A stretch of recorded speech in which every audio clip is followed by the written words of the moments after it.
Welcome back to Texas A&M Aggies Live, part of the Voice of College Football Network. I'm your host, Cameron Honesty, joined by my co-host, as always, Cannon Torres, and my former co-host, Will Stone, who dropped by the show today. We got a lot to talk about, obviously, with SEC Media Football Days this week going on. A&M's going to speak on Thursday. It's going to be, obviously, head coach Mike Elko alongside Tamarion York, junior linebacker, senior guard Armaj Reed-Adams, and senior cornerback Will Lee. So we will obviously do a lot of updates going into that, and then by next week we'll do a rundown of what they discuss and all that. It's probably not going to be anything big or new, but either way, news is news in football media.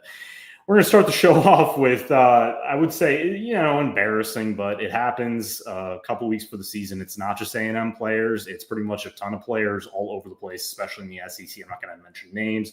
There was a player from Auburn who also got in trouble recently. Texas A&M star running back, who's a senior this year going into probably the biggest year of his career, was arrested on early Sunday morning at the Northgate area in College Station, charged with disorderly conduct. I'm not going to get into the reasons why it had to do with, aggravation with a patron, someone who's, and, I don't want to get into specifics. Either way, Mike Elko came out pretty quickly and basically said, we're going to deal with this internally. I think we know what that means. And for those who don't understand that, when it comes to athletes getting arrested for these type of very minor crimes, and I'm not going to really call it really a crime. I'm going to call it a misdemeanor. It's just something that kids get in trouble. I can say that for myself, my own past, I've gotten in trouble with that kind of stuff. And it's just, you got to just kind of roll with it. And you got to understand that coaches are going to deal with this in their own way. Sometimes that goes into the area of suspension for a game or two. For A&M, I don't expect him to miss any time, being that this is weeks before. I think we're less than 40 plus days before the opener versus UTSA. Either way, to both of you guys, do you expect LeVeon Moss to miss any significant time because of this mishap? I do not. Okay. Do not whatsoever. That I'm going to kind of put a period in that now. He shouldn't miss any time, especially with practices coming up. Yeah. Well, first of all, I'm glad to be back on here. Thanks, Cameron, for having me on. I agree with that pretty much 100%. Don't want to make any commentaries on my thoughts about that whole, like everything you just said there with kind of how maybe how silly that is. I'm waiting on A&M to be like a real SEC program where their athletes don't get arrested for trivial things like whatever this was. But I'll leave it at that. He's going to be just fine. I'm sure he'll run some gassers, given his knee is fine, and he's going to be good to go. Yeah, it's we see this every offseason, and that's the thing. I personally don't like doing coverage about this kind of stuff because I think it's really personal sometimes, and I'll even say it is smart that in today's kind of journalistic world we always have to get permission to even write about this kind of stuff and cover it, because you have to be very careful. That's why I'm not even going to go into what he did per se. But I will say this: it was a $300 fine, so it's probably not, it's not something you should see from a 360-degree view of, something that's worth suspensions. And I think that it is a good learning moment. He's a young kid. I have to remember that. I'm a 31-year-old man. I think we're all kind of older in this realm. And so you kind of look at it, go 10 years back, and I think, well, I was stupid too. We all do dumb stuff because, especially for a college football player who is a star, and I mean star, capital STAR, for this program that's on the rise right now. And I can honestly say, look at any of us who cover A&M, we've been talking about LeVeon Moss all season, his importance, and I mean his vast importance to A&M being a contender and earning a college football playoff berth, because we saw last season, this was a 7-1 team that after LeVeon Moss was injured against South Carolina, I mean, they were in shambles. They couldn't, and mainly that had to do with the lack of running back depth and Marcel Reed being thrown to the fire. And we'll actually get to Laura Rutledge, who's an SC Network head coach, head host, that had a great quote talking about, Marcel Reed kind of defending him, saying, well, you got to give the kid a break because he just didn't know what he was doing yet. Now he has a full offseason and figure things out. But, I do think that if Moss hypothetically missed time this season, I think they could weather the storm a little more. But he did show a player that was averaging 6+ yards per carry. He is that important. So I think that when this was making the rounds and people are a little worried, and I think that after Elko came out immediately and said, deal with this internally, that's code word for don't worry about this. Look, he's going to get his on the practice field. He's going to be very, very tired after a couple of practices, and he's going to learn his lesson. So moving on to that, it is what it is, but we just have to mention that obviously we're not going to pretend it didn't happen. So we do that with any player this offseason. We're going to now transition into baseball. We're not going to spend a ton of time on this because, baseball's 25 season is over.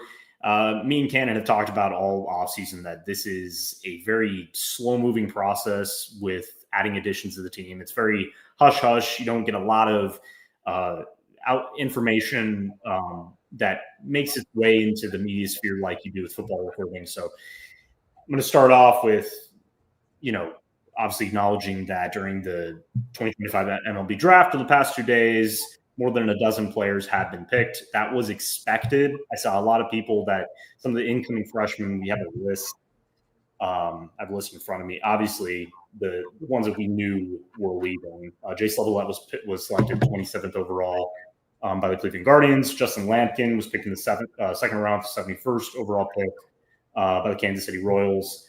And then it went on that Johnny Slawinski, who is one of their 2025 commits, was picked in the third round.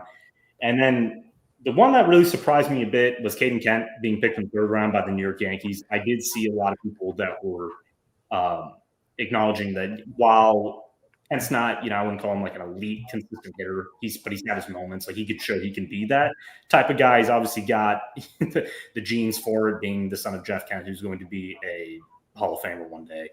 And but it was his improvement defensively this season that really got the eye of a lot of scouts and ended up resulting in being a third-round pick.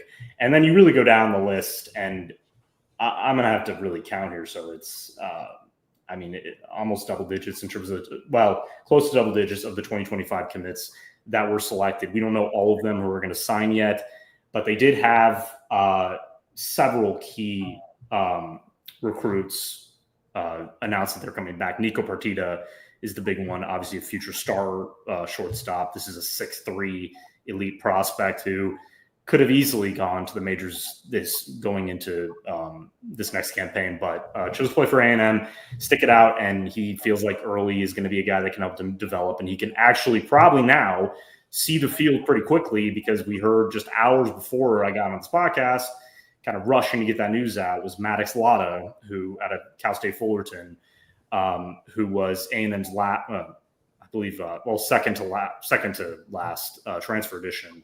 We're going to get to the last one today.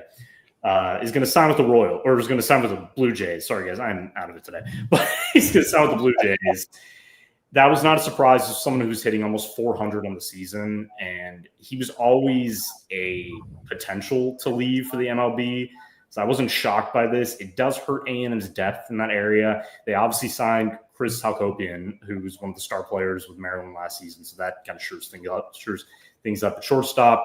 It was also announced today that Ben Royo, who majority of the 2020 season played second base, but he's a utility guy. He can play pretty much anywhere in the infield. He is returning.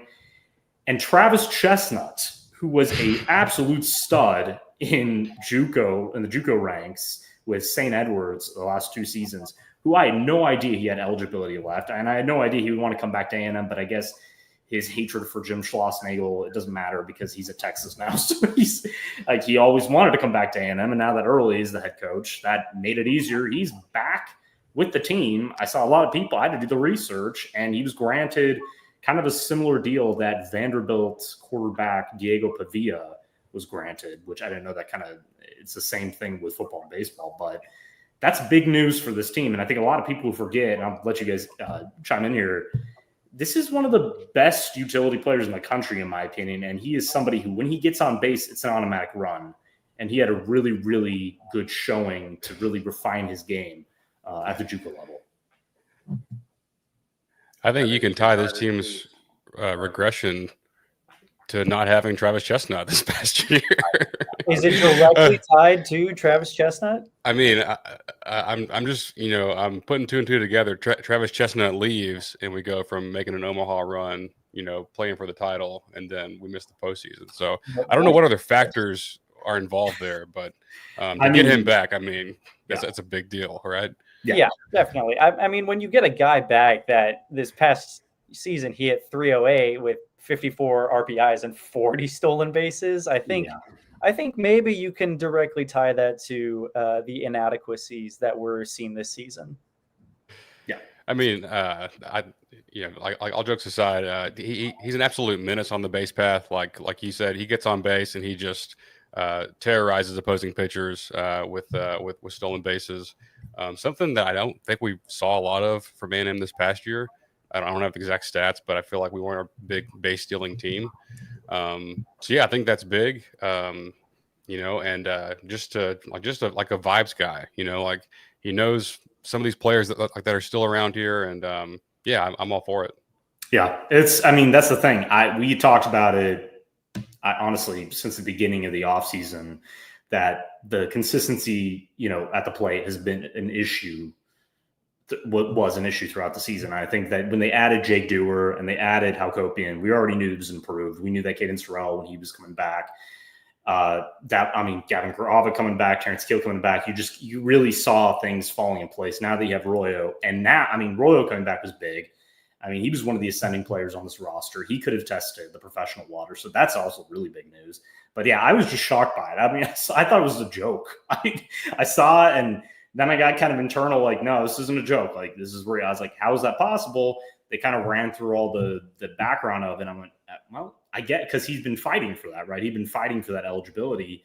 And, but just for a player of his stature, I 100% agree with Will. Like, you take a player like that out of your program, I think it really does affect your consistency. And it affects that fire you have in games when you just need it. You need a run. You need to get back in it.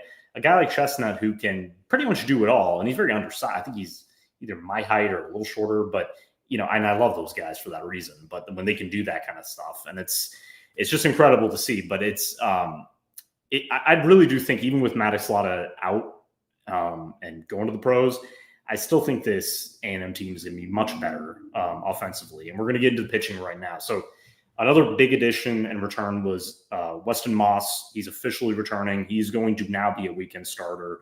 Right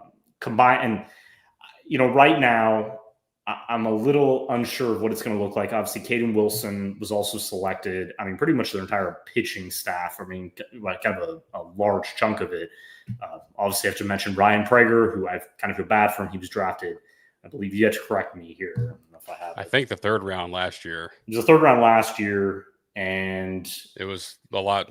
It was pretty low this year. It was a big drop this year. Yeah, I believe it was the sixth round. I have to look that up. I will say ninth round. So it was ninth round. He's also joining. Sorry guys, a very long week here. He's also joining Jace Lavalette with the Cleveland Guardians. But he was the ninth round pick this year. Honestly, if I was him, I would come back. That's just me, because I think when you take that kind of hit round wise, obviously your slot money and your slot value goes down significantly. But I get it. Like, he's done everything he can at A&M. I don't know and I think that coming back and potentially regressing that way, that's going to hurt him even more. So I guess it's kind of just time to leave and take your chances there. But I will say that having Weston Moss back, I think that was obviously one of the biggest additions to this pitching staff, and it really solidified that their future is in pretty good hands in that aspect. I'm trying to find that. Shane Sadeo is also returning. So that was huge, because we discussed it last week, he was also positioned as, I think it was 115th in their overall rankings. I think it was him and Lampkin together in that aspect. So him coming back is huge. That's a pro arm. He was getting a lot of offers in that realm. And then Carson Bailey, who's the Baylor transfer. Those are the three arms I believe are probably going to be your starters going into next season. And to be honest, again, when you lose someone like Lampkin, who I thought he could come back, I think he could have been potentially the first round pick if he came back, had a really, really good season. But again, second round money. You kind of look at Kansas City's pitching, and he probably has a chance to actually move up in that organization. It's kind of the same thing with Jace Lavalette, that he really couldn't do any more with this program. So, I mean, I get it. But I just, I'm very encouraged by Sadeo. Obviously, he was injured the entire season. I think him being healthy last year would have helped them a lot. And I think you take that out of your rotation now with another year rest. He's going to be completely healthy. And then Carson Bailey, one of the better freshman pitchers, and I think having that year of experience under his belt, transitioning to the SEC, we'll really see what Jason Kelly is made of. Yeah, for sure. I think Sadeo's. I think getting him back is huge. He was so great as a sophomore, and we talk about Braden Montgomery going down, but if Shane Sadeo doesn't go down, you may win the title anyway. Just having him around in your pitching staff. So I think between him and Weston Moss, that's a pretty salty 1-2 punch. Carson Bailey, like you said, could round out the rotation there on Sunday, or maybe even higher than that. But I think pretty highly of Shane Sadeo and Weston Moss. So, and you got some young guys. I know Caden McCoy showed up in some big spots this year. Gavin Lyons is another name. Gavin Lyons. Yeah. I think Aiden Sims. I think he played. He probably pitched some midweek games here and there. And they got some good, some bullpen guys in the transfer portal.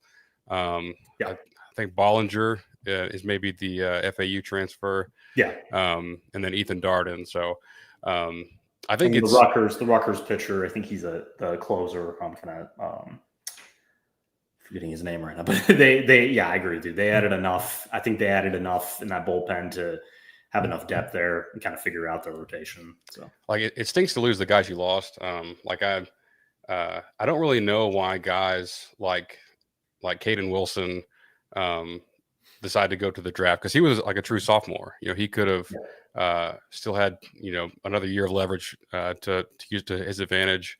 Hadn't had moments, but hadn't really put together like a great season, like from start to finish. So I think he had a chance to come back and improve his draft stock, but that's not what he did. That's not what he did. He went to just to sign in the draft. So we'll be rooting for him.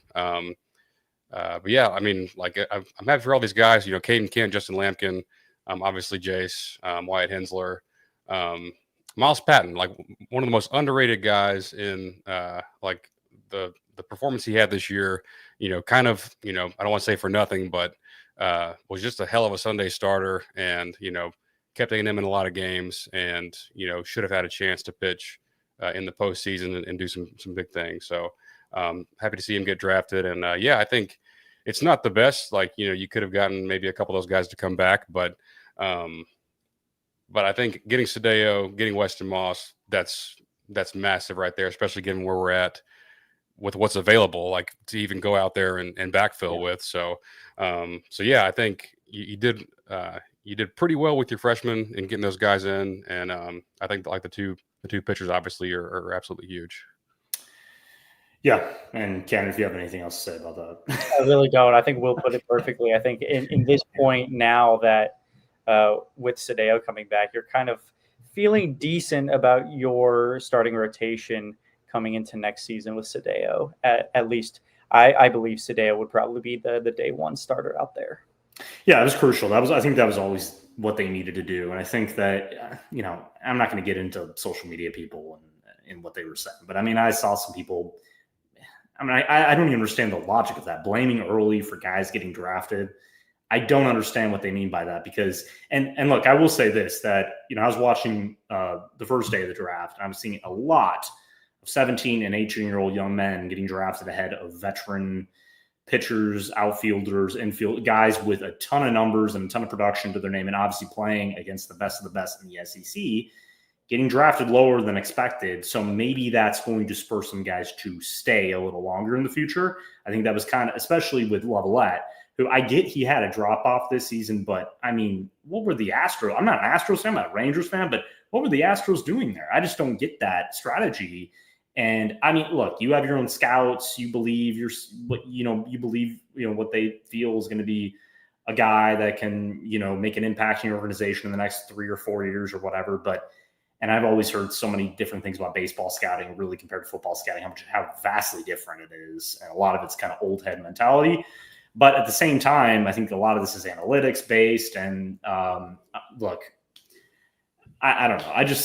I just know that Early has done the best he could this offseason to keep the players he needed to, add enough to areas of weakness. And that was in this batting lineup that just really couldn't muster consistency. And I mean, they could hit home runs. They had those big games. They had that big series against Tennessee. They showed their power, but I really don't care about power anymore. I care about getting, I mean, it's kind of funny when you're watching draft and you're watching every piece of film on these kids. What are they showing? Hitting balls in the gap, hitting balls in the 6-hole, hits, not home runs, because they can all do that, right?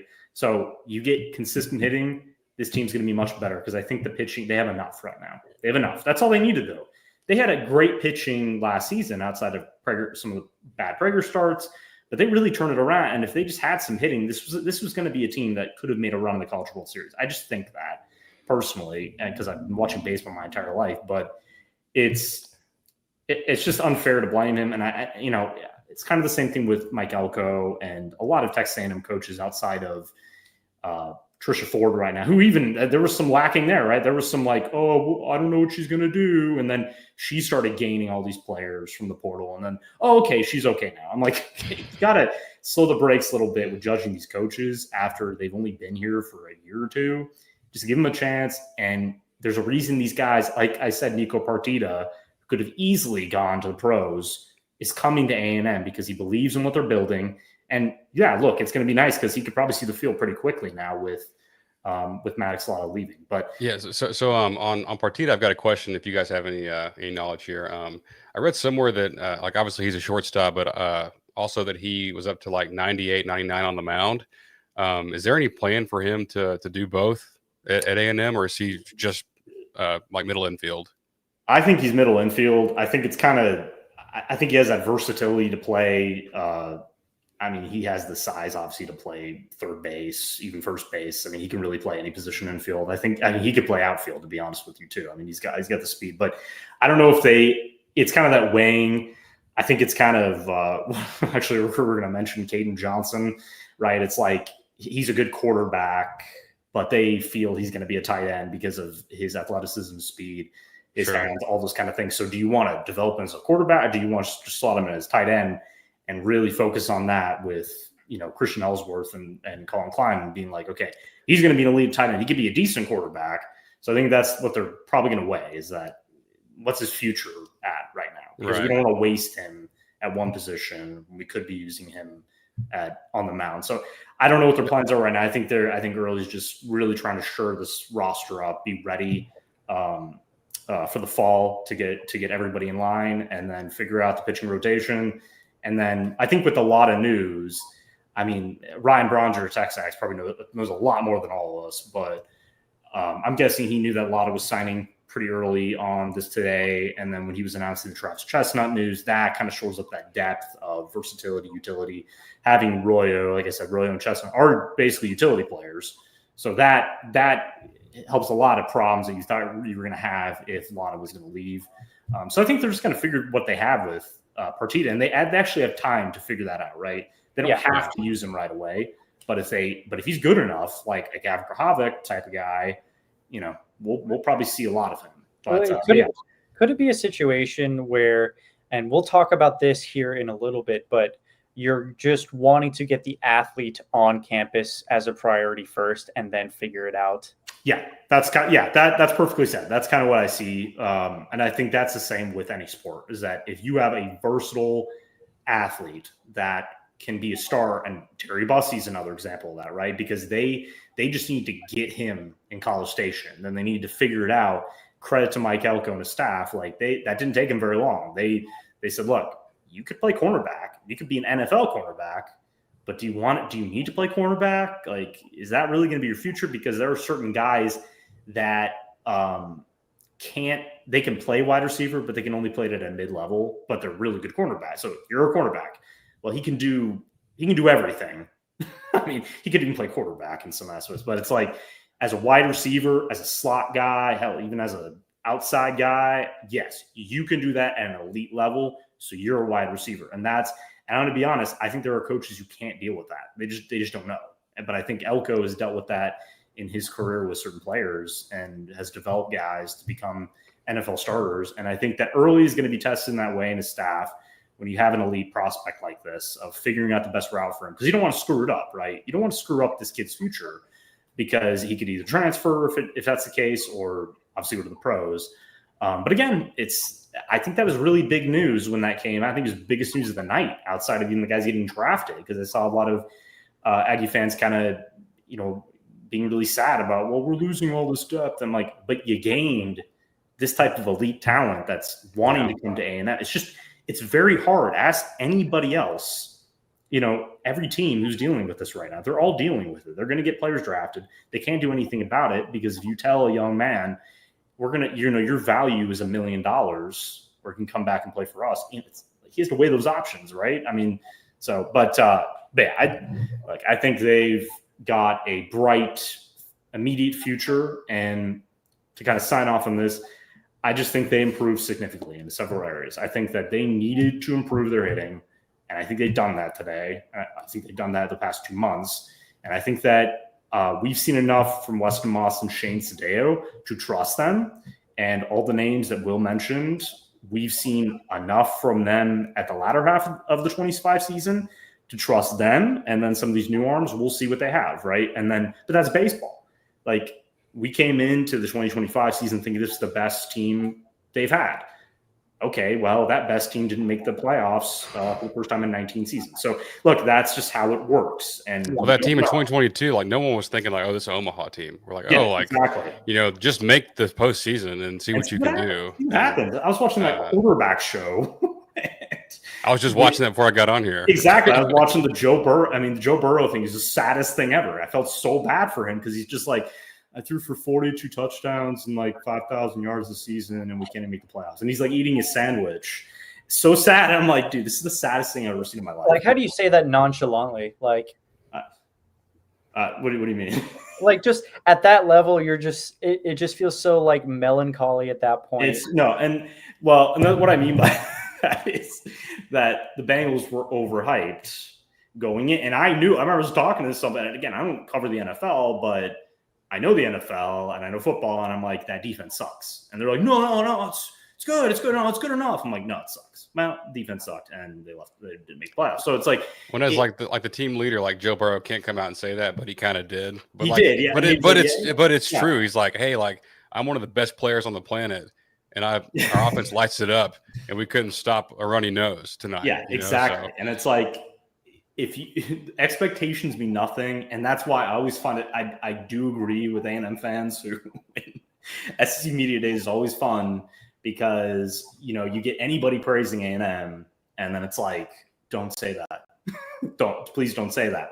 I don't want any expectation, and I get it. I'm because expectations have hurt this program in the past. I don't know if that's directly hurt them, but people believe it has, and it's okay, we're not going to hype you up anymore. I don't do it. I've not hyped A&M up all season. I've just said what I believe because I freaking covered them, and I know what they have, and I know what they don't have. So that's all we can do. But I've got a question on that, if you don't mind. Yeah. A little detour here, which it ties into Media Days, but I haven't watched a ton of content from Media Days. I will say I watched the SEC startup segment last night about the athletes that have little founded their companies. That's pretty cool. Yes, that's great. But I haven't watched a ton. I saw one. Gosh, I can't think of her name right now, but she was kind of defending A&M a little bit. But I haven't seen anyone going all in on A&M and saying, "Oh, this is my dark horse team. They're my dark horse pick." Oh, none. To kind of compete for the title or any kind of that. I feel like we've seen a lot of that in the past. And in 2022, everyone was oh, they're a year away. They signed a great class, but those guys are all young. But I feel like the last 2 years we've been a bit of a media day darling, a little bit. I haven't seen a lot of that this year, and I'm kind of okay that I'm not seeing that. I'm fine being not thought of as a contender until we actually go out there and do it. Yeah, it was Laura Rutledge, I think you're talking about. So Laura Rutledge, I think so. Yeah. She basically said, and the same thing that anybody said. Well, I had best friends who are A&M fans, so I'm honorary Aggies, or et cetera. So I guess she has like a little bit of a personal tie to them, but it was just if Marcel Reed stays healthy, and I really think they're going to be a force to be reckoned with,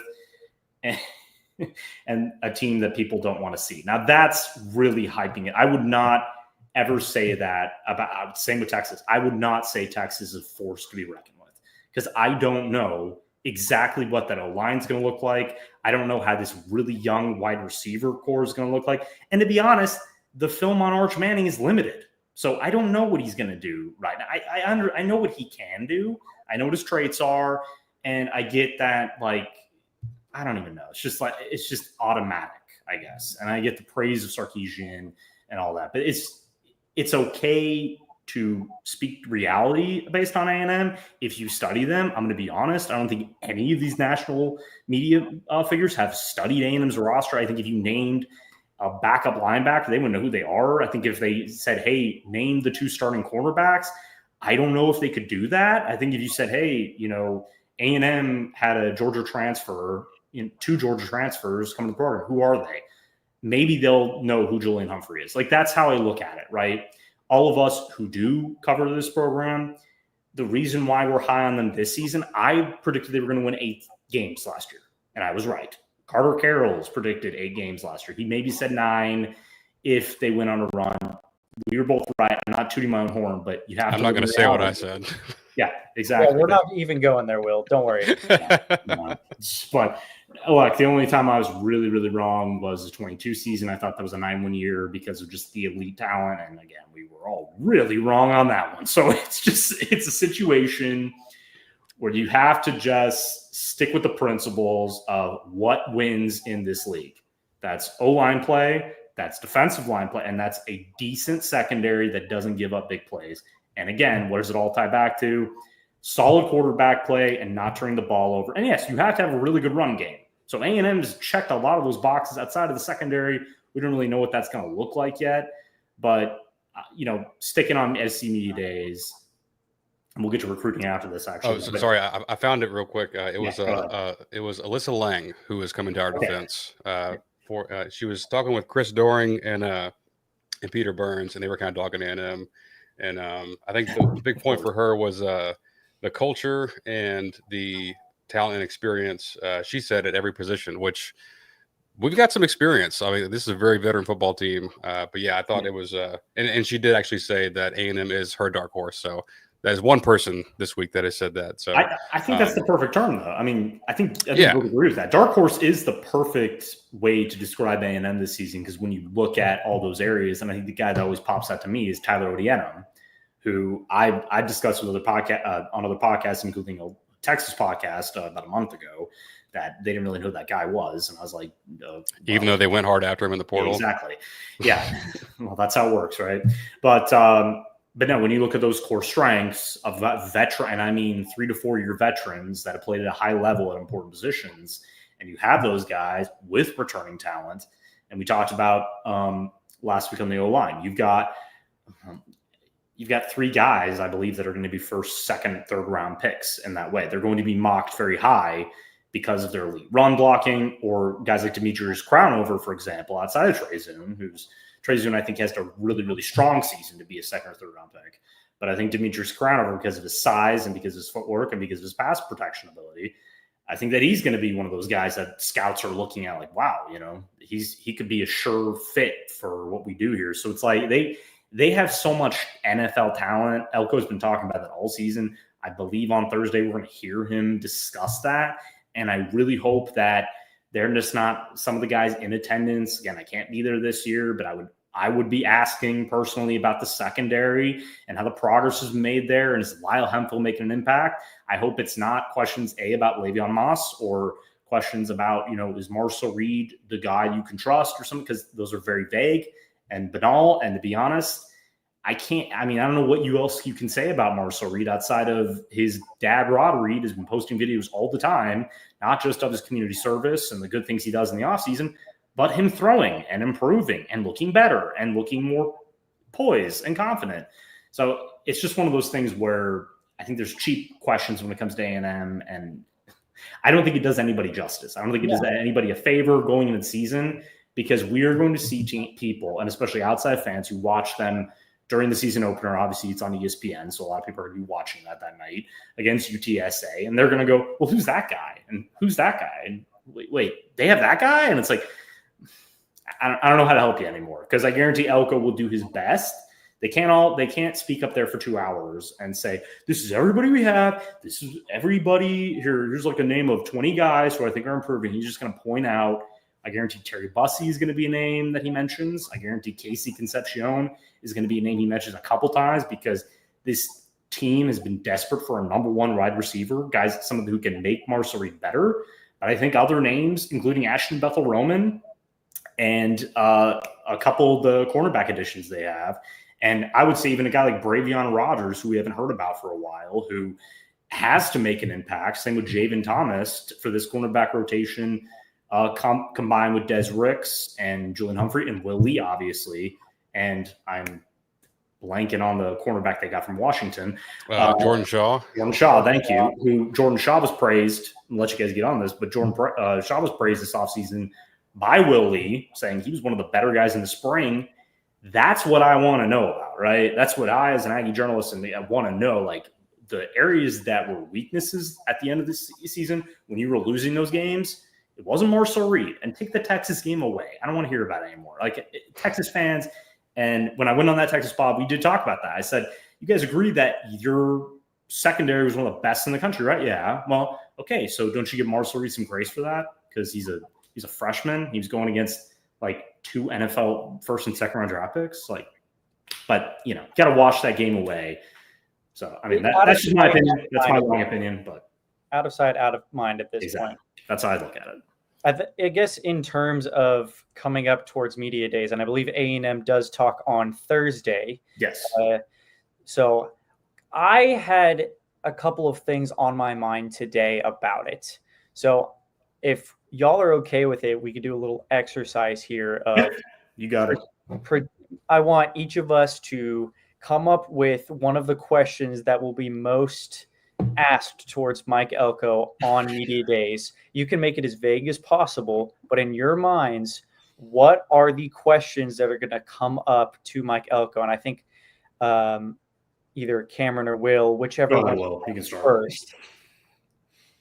I want to see where this goes and where our minds are at in terms.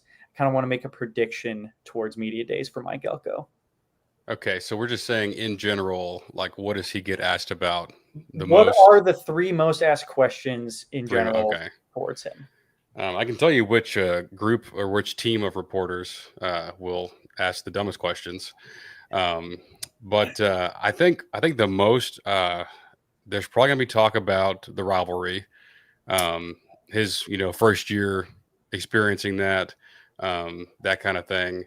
I think he'll get asked about his quarterback situation, and then, gosh, I'm struggling for a third that really jumps out. I don't know. Like, I think Cameron mentioned earlier, like, a lot of these people asking questions don't do a lot of research on A&M. So, like, if it was me, I'd ask about Lyle Hempel and John Perry and some of the assistants they brought in, and some of these transfers that people don't really know about. Ask about Mario Craver and Jordan Shaw, but I'm drawing blanks on a third that would be like a most asked. It's probably something about like the revenue share, NIL, that type of stuff. I think it's going to be, I agree with him. So I think, again, I already said what I would ask. I would be focusing on the defense. I would be focusing on, one of the questions I would really ask probably firsthand if I was called on was talking about the drop off of the pass rush. At the end of the season, where Nick Scorton, Shamar Stewart, and Shamar Turner did not produce. I mean, Turner did enough in run stopping and did his job, but your 2 top pass rushers did nothing. And so how are you going to quell that? How are these new additions, these 4 guys you got from the transfer portal, combined with Cassius Al, Rylan Kennedy, and now Tyler Odienum, and obviously DJ Hicks and Albert Regis inside, how are those guys going to push the pocket? How are they going to produce sacks? How are they going to produce pressures?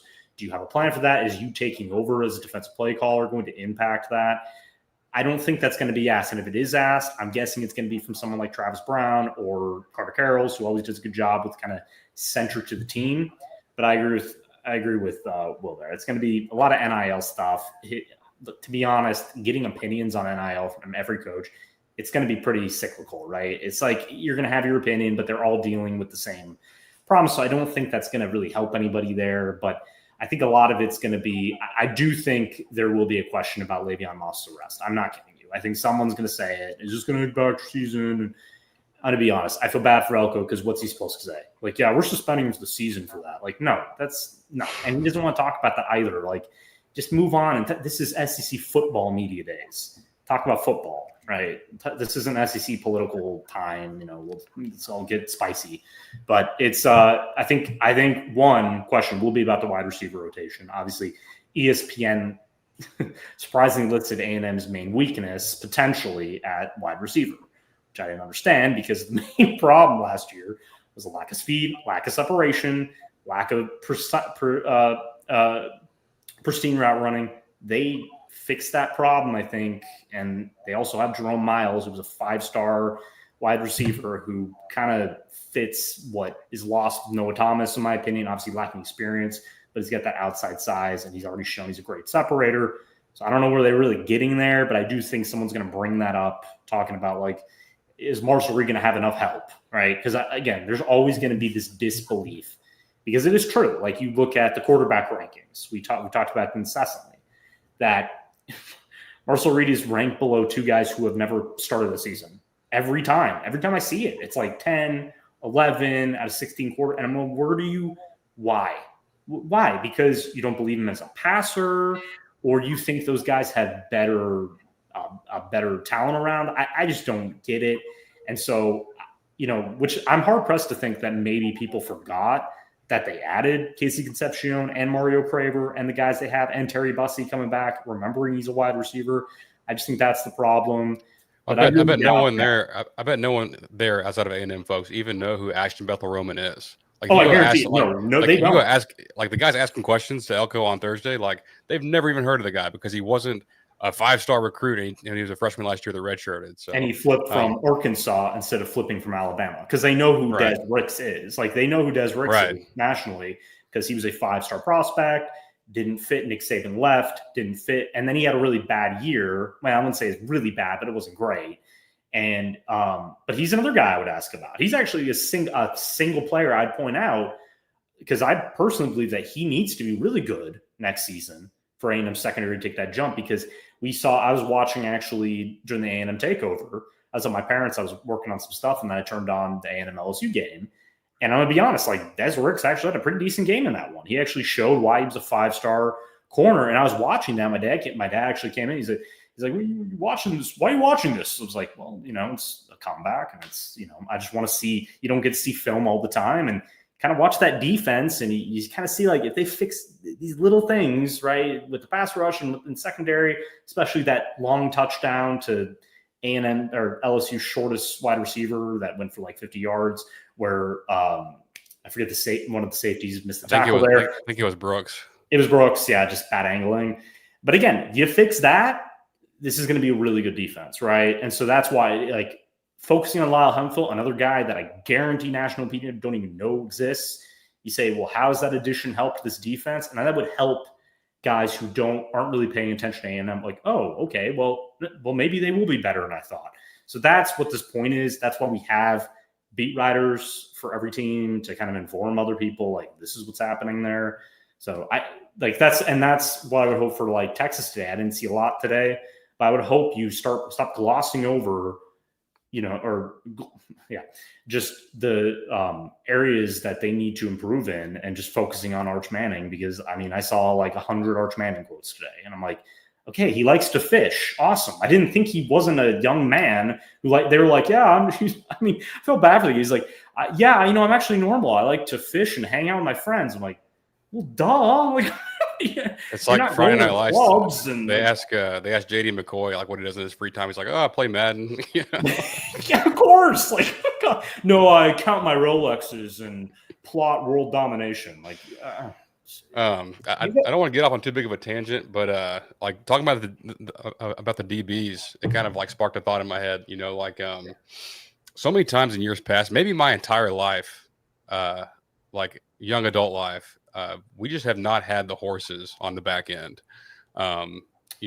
From Sherman to Sumlin to Jimbo, like we just didn't have the guys that could run with a Bama or an LSU.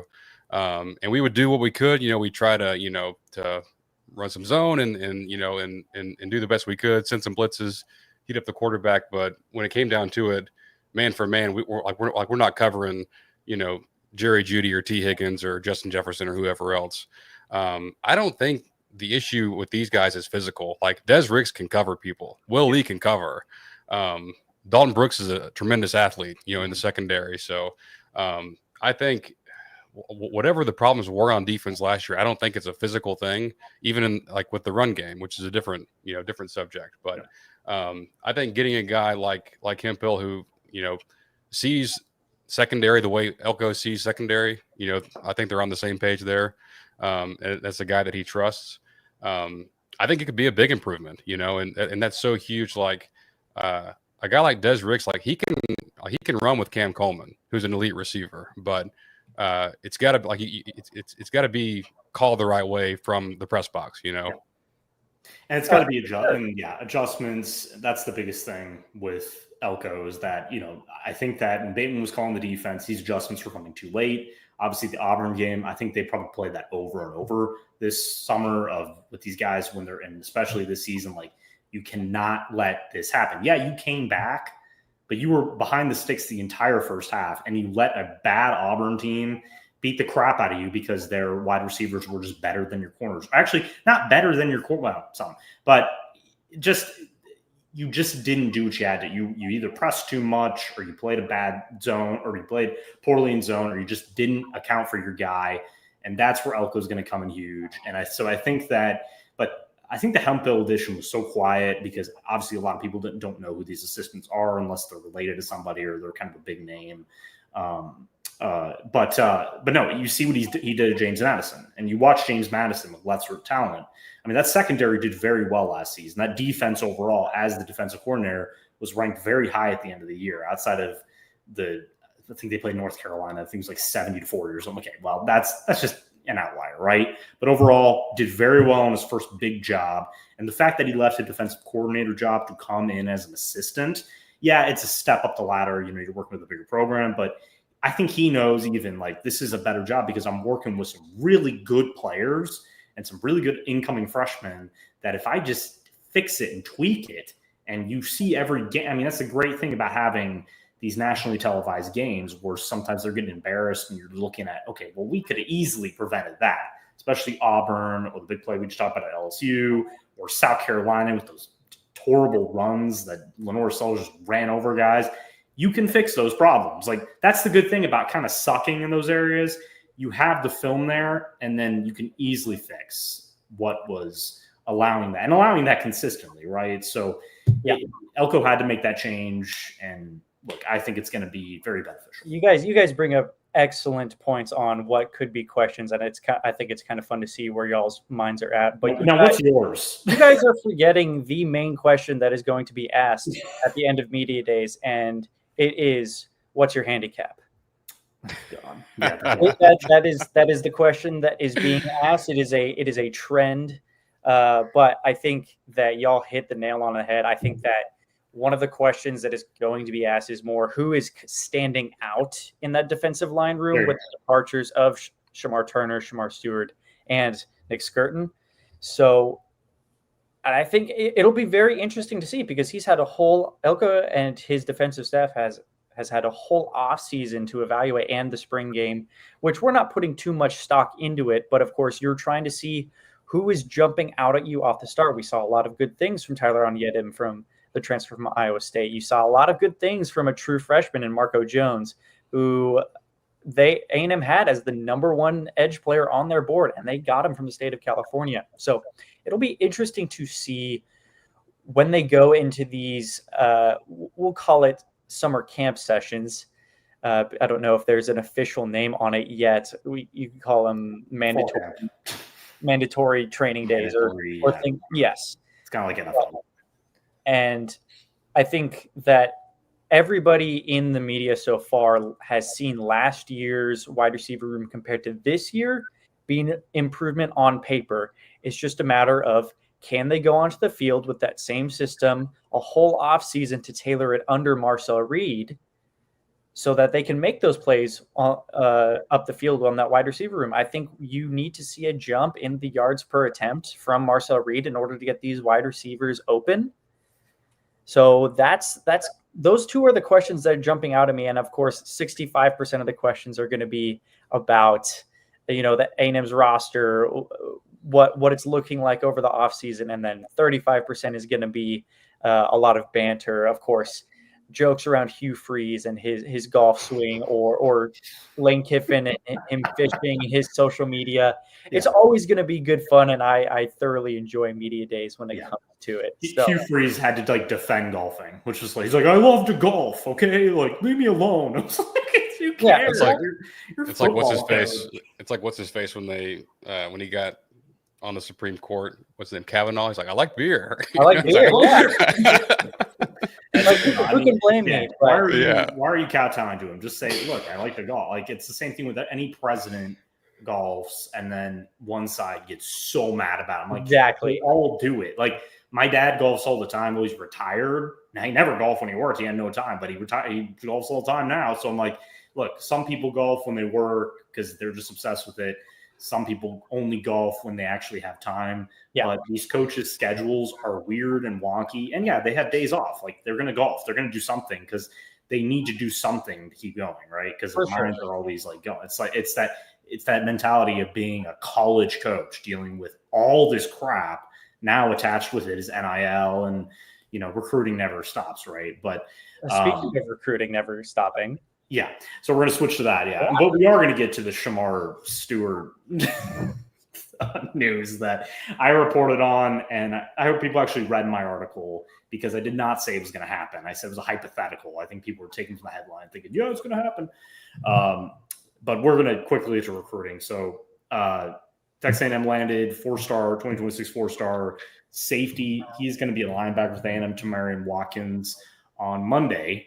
You and I and a couple other insiders kind of knew this was going to happen. We knew that South Carolina was a strong favorite early, but in the end, A&M's just elite recruiting efforts. Obviously, his relationships with Jay Bateman and the defensive staff were just very, very strong and tight-knit.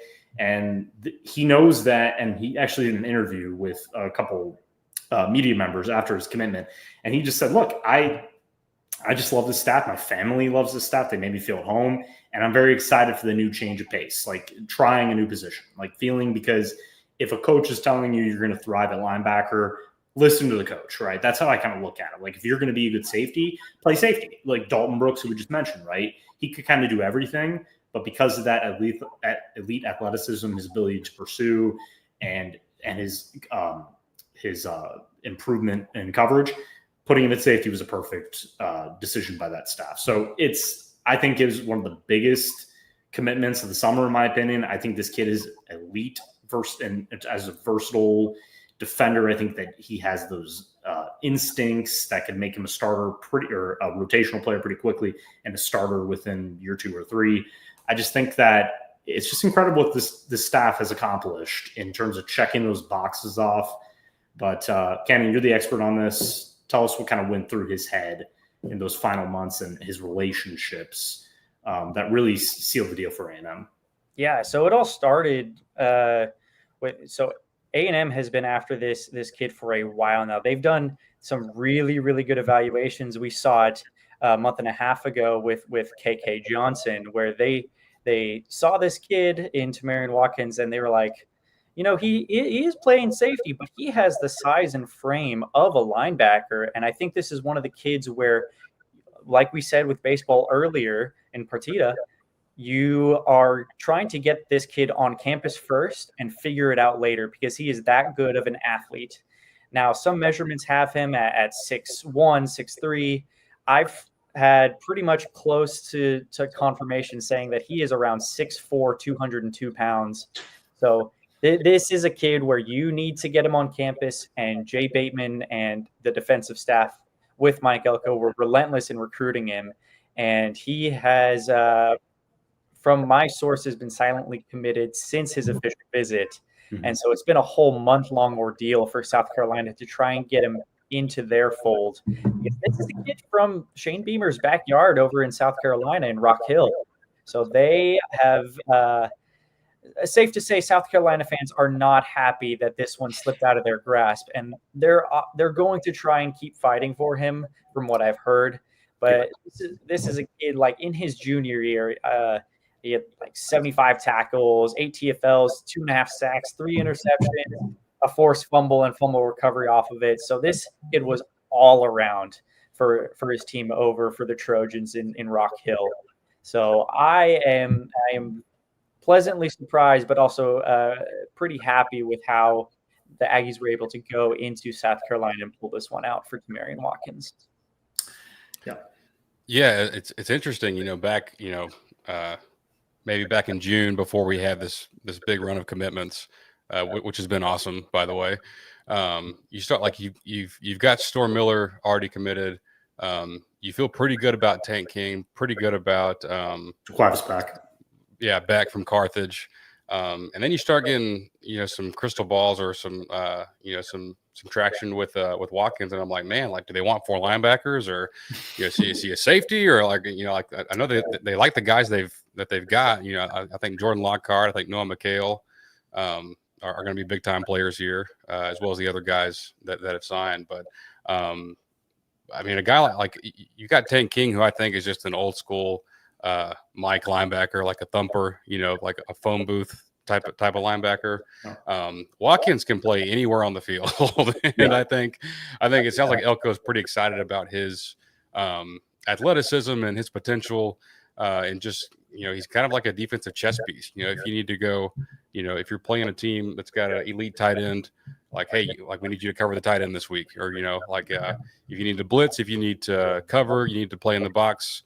I think he can kind of do it all, with that big frame, should easily get up to, to 230 or if not more. So, and obviously great speed. So, I think it's a heck of a linebacker haul. I think we don't have to get too much into it. I'm sure you guys have discussed recruiting, here in the past few weeks, but their evaluations and their roster management has been, it's been on point. I mean, I think, recruiting was kind of the unknown with Elko.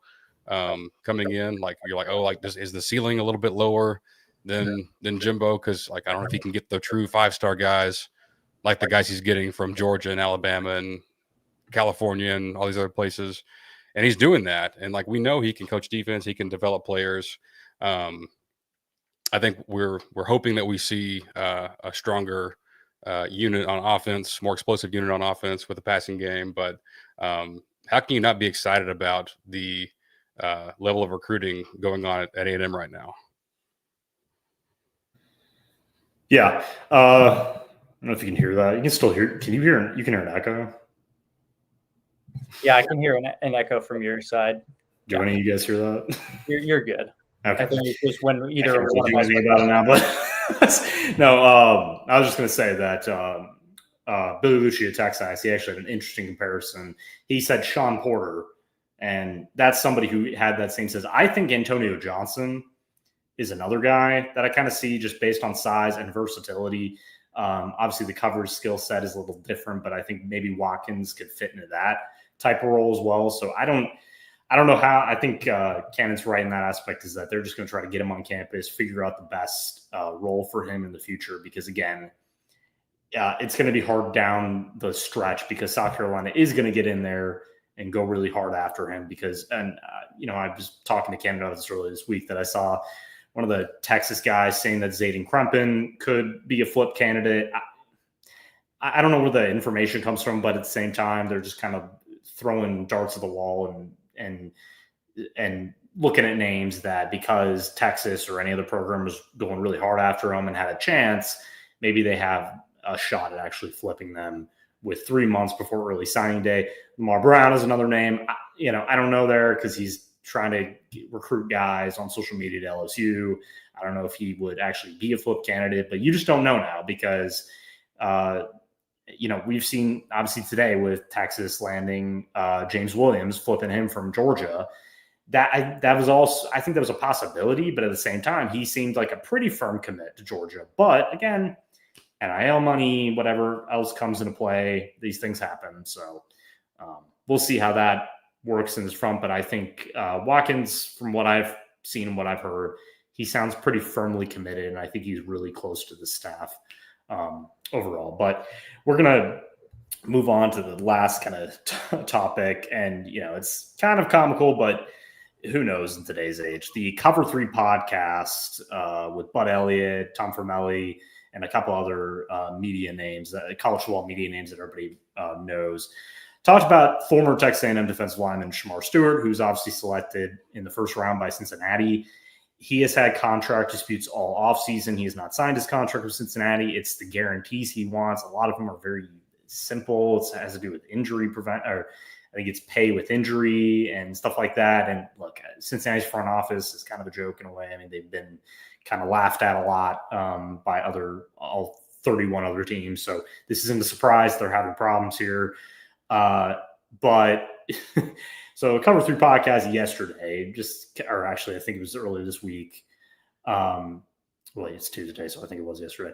But they discussed the possibility of Shamar Stewart potentially coming back to A&M and playing one more season with the Aggies, which I had to really listen to the entire thing and listen to all the reasonings. And they were talking about, it's one of those situations where he hasn't signed a contract with the franchise yet, so he could dispute this in the courts. The NCAA has not done a good job at defending the brand, and they've lost a lot of cases, and there's a possibility there. And I was just like, okay, well, these are all hypotheticals.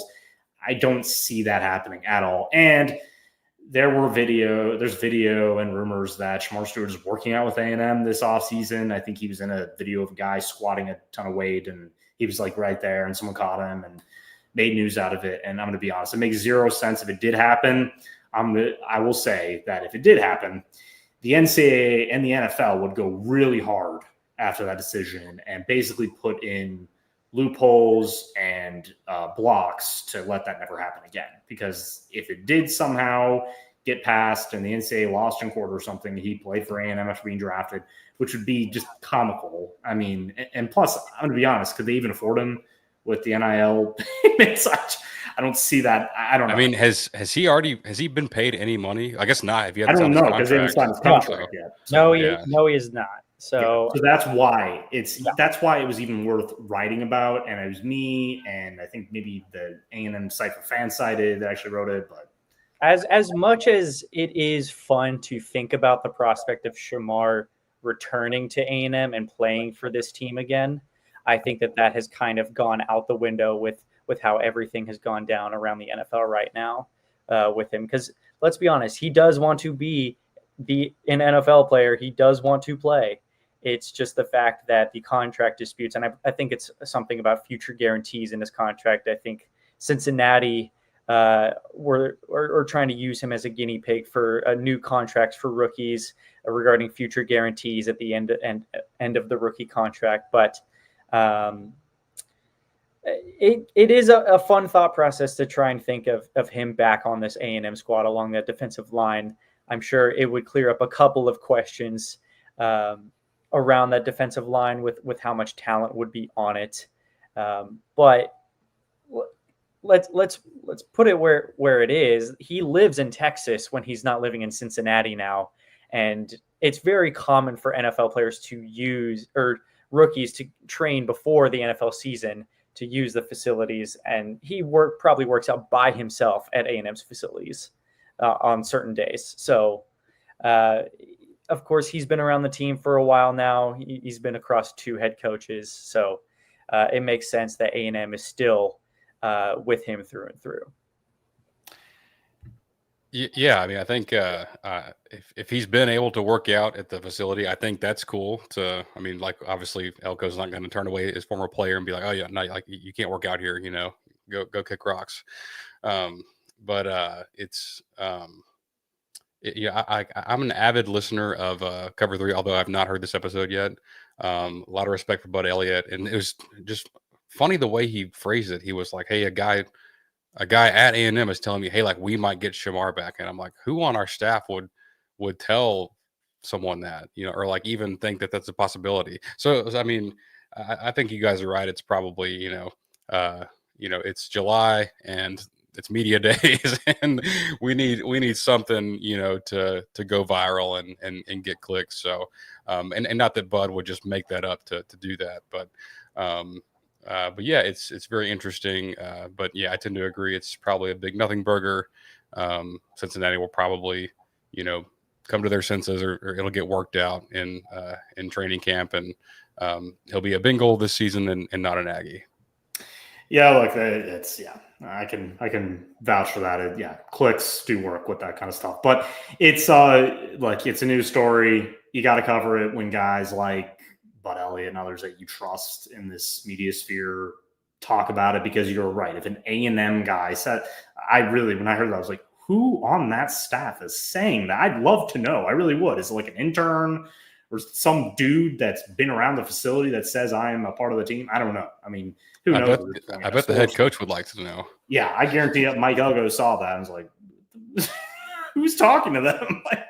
But it's a situation that you have to monitor just because of the world we live in right now with college football. And, who knew that NIL would be where it is 10 years ago? Nobody. I can honestly say it. So I would give advice to some of the guys I really love that today were kind of saying, no, never, not going to happen. I wouldn't say that right now. Just wait till it doesn't happen, right? Just wait till he does sign with the Bengals before going out there and being demonstrative and saying, yeah, it's never going to happen. It's wrong. No. And I was like, don't be that guy. That's just from experience. Don't ever say something's not going to happen, because I've seen weirder crap happen in college football. But I just thought it was a funny kind of take. And I mean, even when I was writing about it, I was kind of laughing. I was like, this is ridiculous. This is because it just shows that Cincinnati is so behind the eight ball on this. They could have easily shored this up. They could have talked to his agent. They could have worked this out in 10 minutes. Yet they're letting it stall. And by the way, PR wise, it looks horrible. It looks like you can't even sign your first round pick. God, I get problems signing a fourth round pick or something because he wants extra dollars, over the next 2 years or something. But it's can't even get your premier pick done. I don't know. I mean, it's probably because they're paying about $1 billion to 3 players on their team. So because those 3 players are pretty much. I get it. As we saw from the quarterback show, I'm going to be honest. Who did we see on the team? We saw Joe Burrow, T. Higgins, and Jamar Chase, just hanging around. Yeah. There's your team.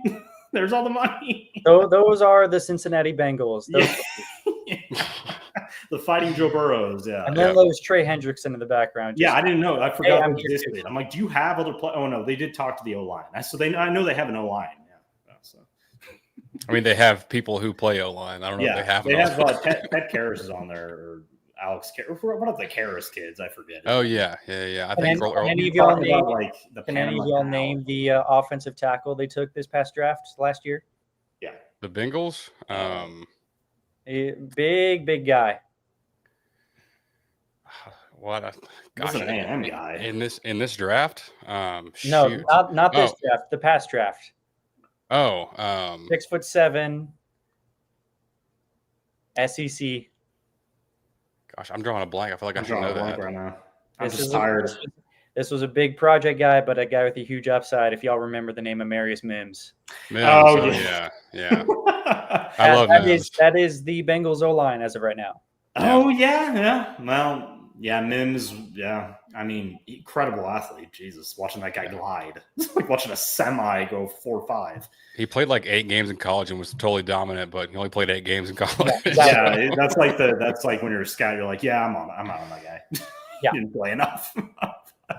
It's not going to happen. I just thought that, which is kind of funny too, because I think that maybe after that happened, fans will start to maybe do the research about, because I do think, not to say the fair weather, I don't know what the term is. It's the 30% or whatever fan that maybe doesn't know what A&M did, what their D-line looks like. Because I kind of would have wanted maybe DJ Hicks to be at Media Day. I think that would have been good, obviously, but he would have gotten, I don't think that would have been good.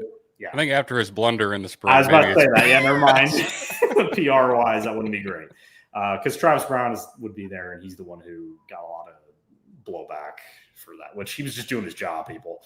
But either way, I don't think he'd even really fit. I mean, he would and he wouldn't. I just think that this scheme is going to look a little different. And I think when you have a guy like Cassius Al, who we praised on the show, and I think every Aggie beat writer in terms of Tony Catalina and others have just constantly written articles about him. I just think just stick with what you have. Like, I think you have enough, and I think you have players that are ascending right now, and just let Shamar Stewart go to the NFL because he's ready to go to the NFL now. I don't want to really spend any more time on this, but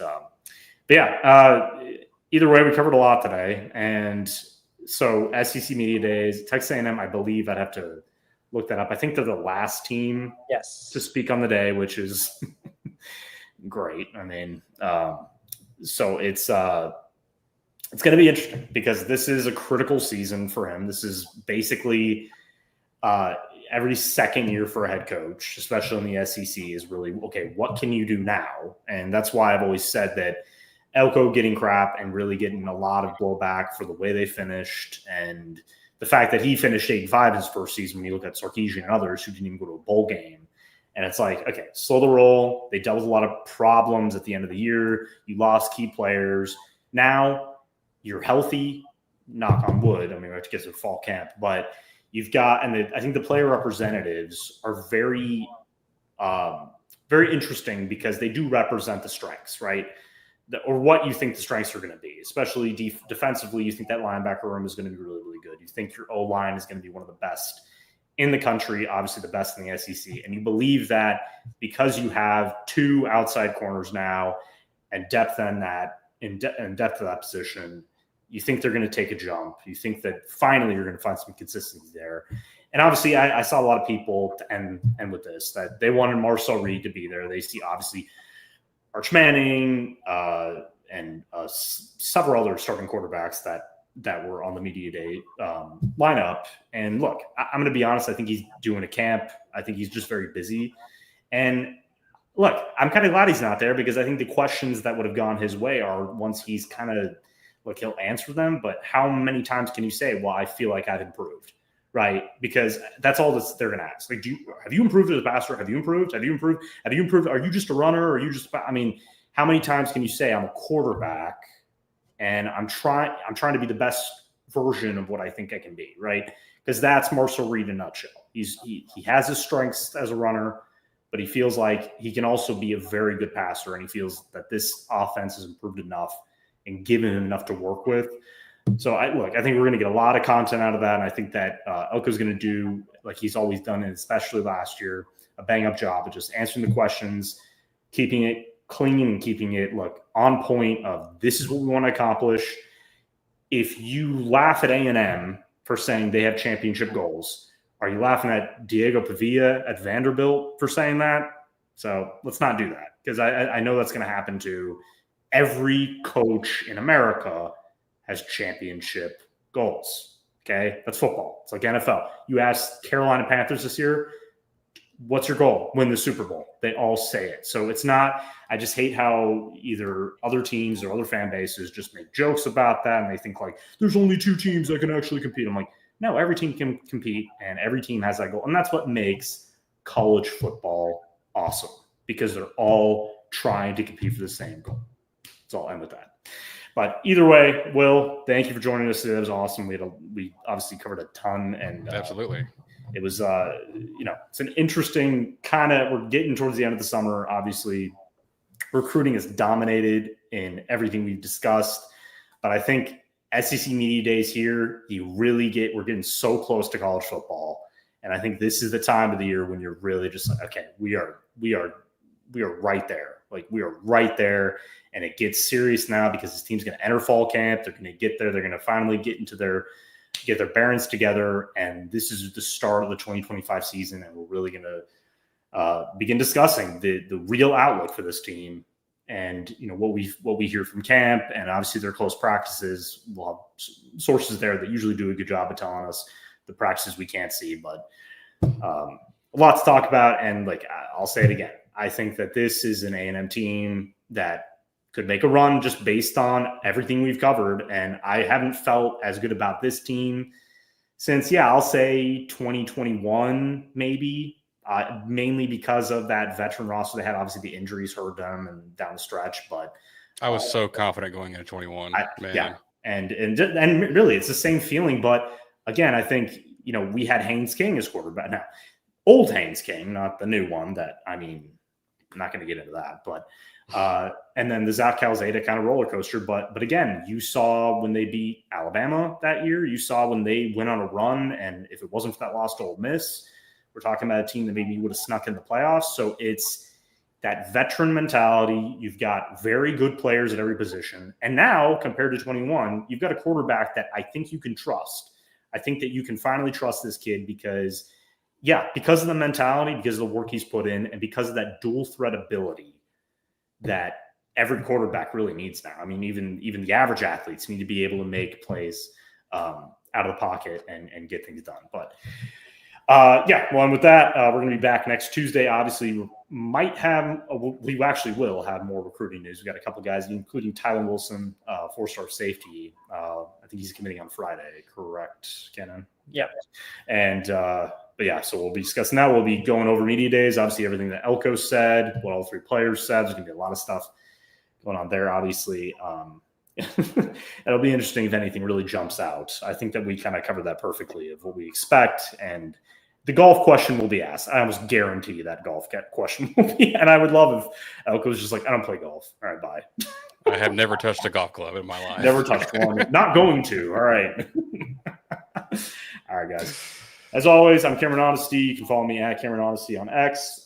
You can also follow me on Aggies Wire, part of USA Today Sports. We're doing updates on everything going on at every sport.